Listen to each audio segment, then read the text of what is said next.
Hey guys, Neptune here, and since we've been talking this week about things that are mediocre in Dark Souls 3, I have decided to keep the train going, so today we'll talk about problems of magic and how it all can be solved. Before we start, yes, I did touch this subject in my previous video, criticizing FromSoft and the way int and fate scaling works in this game. But poor scaling is not the only problem, at least I don't think it's a problem that can be solved, so what's the deal here? First problem with the magic lies in the fact that you can't really hit anyone because it's so damn predictable and slow. Second problem is that when you finally hit someone, it does embarrassing amount of damage. So let's start inspecting potential solutions, starting with the most popular suggestion.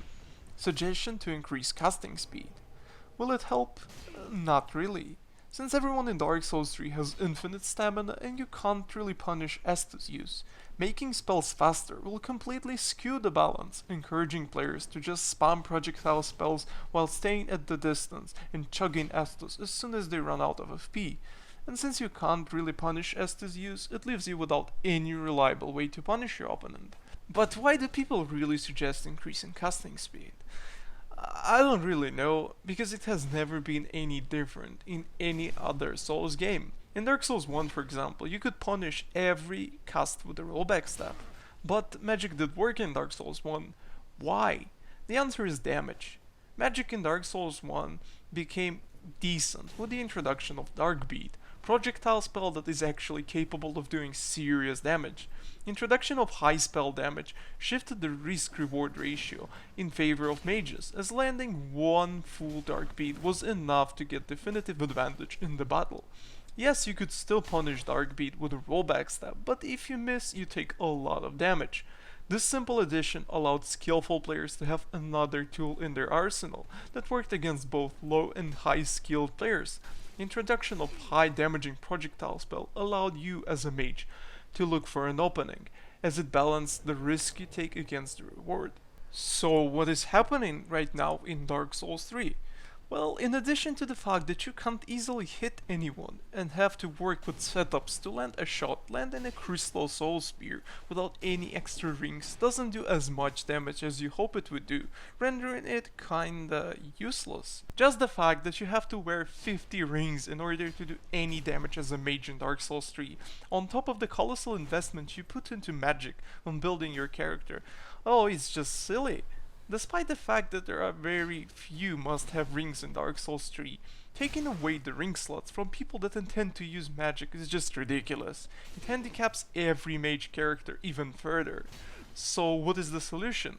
Well, we need spells that can actually do damage. Do damage without 50 rings.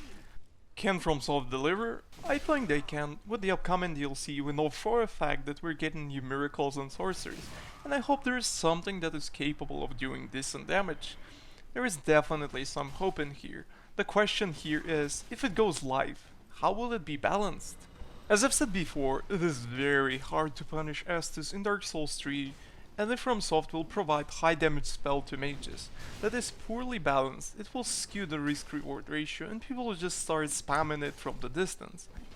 So what's the solution? I feel like I'm gonna get a lot of hate for it because it is considered cancer by some of you, but what isn't considered cancer in this day and age? I feel like Dark Souls 2 spell called Climax will fit right in. Having the damage scale with the souls you currently possess allows you to deal maximum damage once per duel. After that, you're left with a decision to make, whether you want to restock and expose yourself or not. This creates excellent window of opportunity to punish your opponent. This mechanism will also prevent spam, as you will be stuck with handicap damage modifier if you're out of souls, meaning that it will require careful use in the battle. Big risk equals big reward. So yeah, I think introducing high damage spell that tackles both int and fate users, and requires certain conditions to deal considerable amount of damage without 50 rings and bullshit scaling will certainly be a welcome change for magic users, and it will allow for more build variety. There's a good chance From will add something like that, so it's more of a realistic solution to the problem, since I don't think they will adjust the scaling and rework the spells completely. So there you have it, my vision. Thank you for watching guys, and I'll see you next time.